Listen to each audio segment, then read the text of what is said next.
Okay, I have 12 minutes. Where's the clock? Oh, there it is. Okay. So, first of all, it's great to be here, and I want to thank James for inviting me. Where is James? There he is. You'll hear from him later.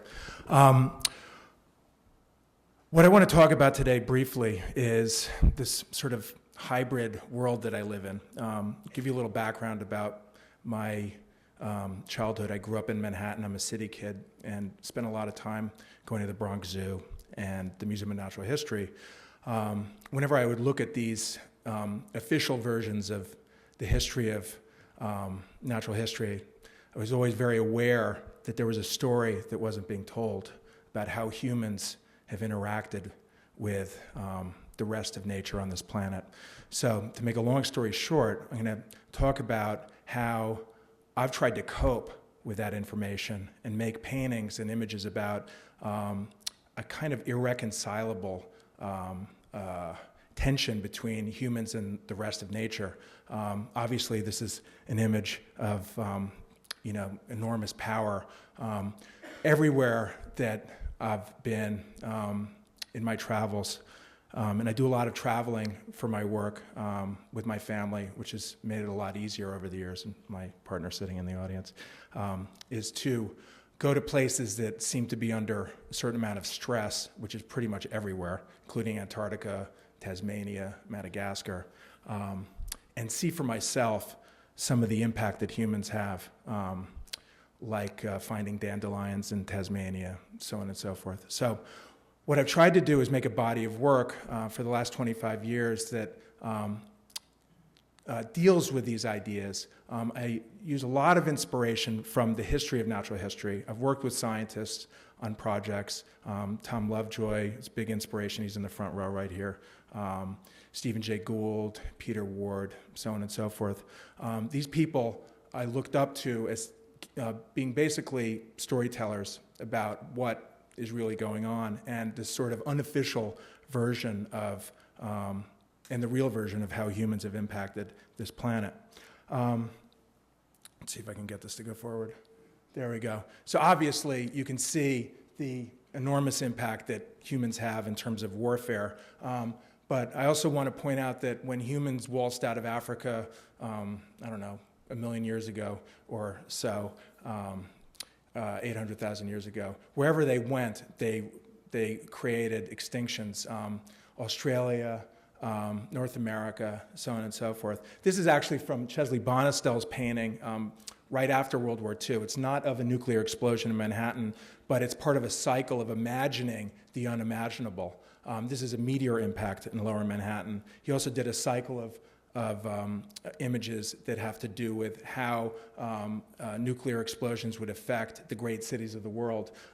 These are ways, and Chesley Bonestell is one of the great astronomical visionary painters of the 20th century who worked in the film industry as well as working for NASA.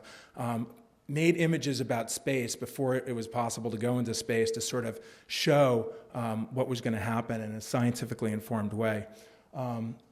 This is another way that we look at the history of the world. The top image is of the polar ice caps in 1979, and the bottom one, I can't see, it says 2011, I can't read it, 2011, we're close enough. Anyway, seeing is believing, unfortunately. There's, a laundry list of images, but one of the things that I'm fascinated by is how humans have to have a disconnect with these images. What are the implications of this stuff? Obviously, it's terrifying, but what does that mean in our daily lives, and how does that interact with our culture? I still think it hasn't been reconciled, and I'll show you a couple of images that have to do with parts of the way that these ideas and images have entered into our language, but I still don't think we understand what the implications are. Obviously, there's a lot of attraction, this being the week of the Titanic sinking centennial, the failure of technology, and obviously humans having a sense of their own technological expertise and the reality of the situation. Obviously, the history of civilizations on Earth are, littered with situations where humans have mysteriously disappeared. Well, it's not so mysterious once you look at the resource equation. And obviously our relationship to food and how we digest, pun intended, the information about where food comes from is still very much mostly swept under the rug. The same thing with where our power comes from in terms of carbon. Obviously, wars are waged on behalf of these ideas, and they're wrapped up in nationalism and all sorts of other dynamics that I don't want to go into. Obviously, the history of hunting and colonialism has a big impact on this stuff as well. So these are some of the things that have affected our relationship to the planet. And I think science does a fantastic job, the greatest job in the history of human activity of telling the story. But because we're a visual species, I think we have a hard time visualizing these ideas. I'm going to give you a little bit of a roundup of some scientific images that have been a big inspiration to me. Then I'm going to show you some of my own paintings. This is a painting by Charles R. Knight from the Field Museum of early life. It looks like algae mats on the lower right. Obviously, here's Knight's late 19th century version of Apatosaurus when it was believed that they were aquatic. There's Niles Eldridge's wall of biodiversity at the museum that's now about 15 years old, and he's been a big influence on me over the years. Obviously, ideas about extinction have entered into our popular imagination. This, I believe, is the KT impact hitting Chicxulub. And then, of course, human ancestry. This is a reconstruction by Victor Dieck of Australopithecus, which is a Photoshop sculpture hybrid.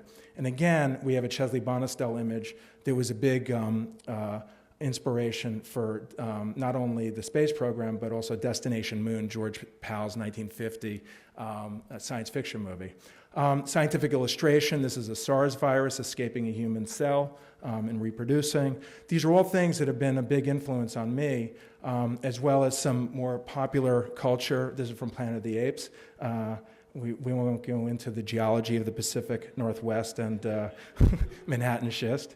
The abysmal Day After Tomorrow, a squandered opportunity if ever there was one, and Soylent Green. I think the poster may be better than the movie, but that's in case those of you that aren't familiar with what Soylent Green is. Soylent Green is people. And then another, and I say this, I have some affection for these movies. I think actually Planet of the Apes is brilliant, but this is from I Am Legend as well as this. And I think that there's more care that goes into these images and digital set extensions and stuff than go into any of the ideas in them, which is a big tragedy because why not spend an extra couple of weeks working on the script? Once I've put my finger in the film industry, and I kind of understand why on a certain level now, but it is, I think, a squandered opportunity if ever there was one. Whoops, sorry about that. Now we're going to show some of my paintings, if we can get to them. Here we go.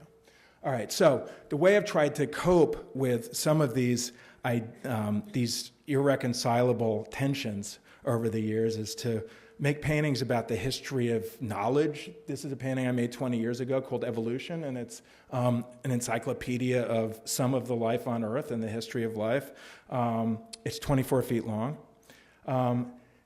Ideas about the GMO revolution and the history of artificial selection. You can see it going from left to right. I'm also fascinated by the history of art history. Obviously, the image before is heavily not only, you could say, influenced. It's quoting not only church, but the dioramas that we were looking at earlier, the Akeley Hall, the Field Museum, the great tradition of looking at nature, which, of course, whenever I go to a natural place now, I'm secretly disappointed that it doesn't look like a diorama, and it's embarrassing. And also the history of American art in terms of, we were looking at Peale, and that's someone that definitely is the great-great-grandfather of an image like this.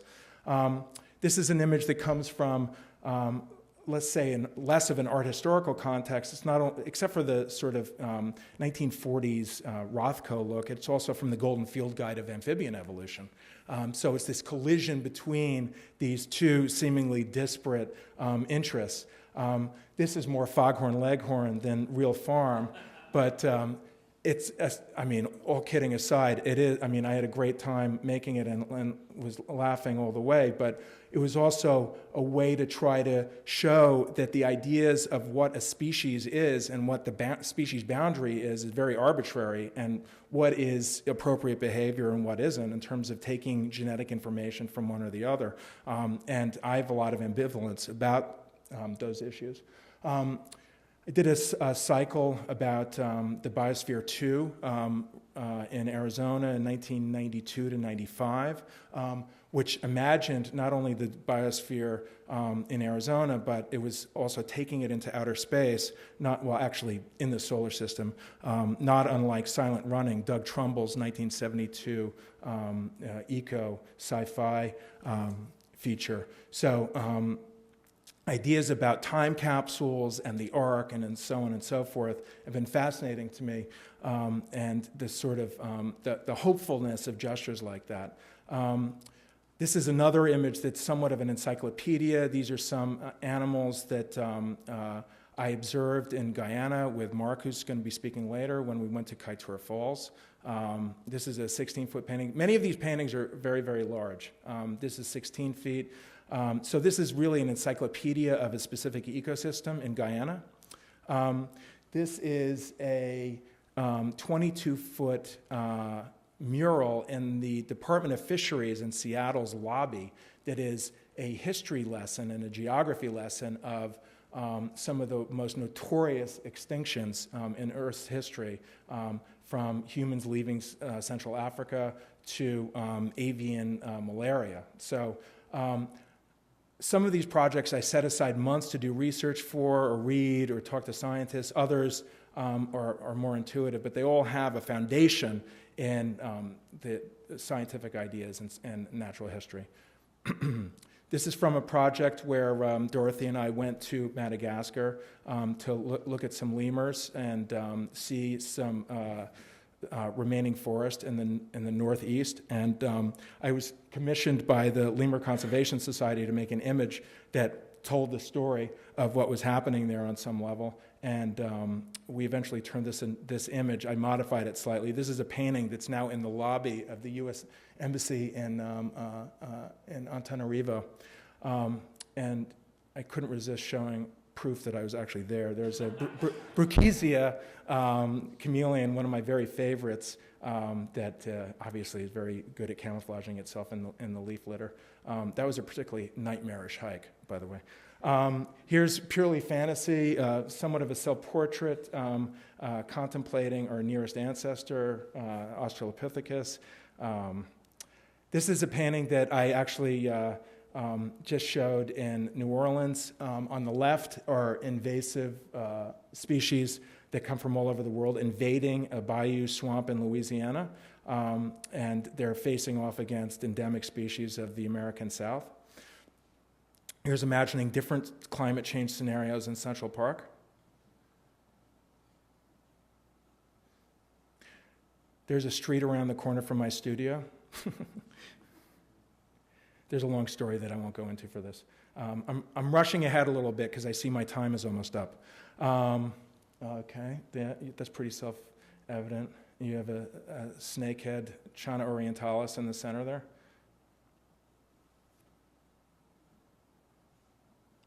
Kudzu and the life cycle of Asiatic tiger mosquito. You can't really see it but it's in there. A couple of climate drawings. These are big oil drawings on paper that are about 55 by 70 or 80 or so on and so forth. And then Manifest Destiny, which I spent many, well, let's just say a long time on, that imagines climate change affecting Brooklyn looking east. And I worked with James Hansen at the Goddard Institute on some of the data for this. And this this took many, many years to formulate. It took about a year to paint, but it's 24 feet as well. Here's a detail. So I guess in a lot of ways, I make history paintings about bad news and anticipating a future that might be a little bit of a challenge. So thank you very much.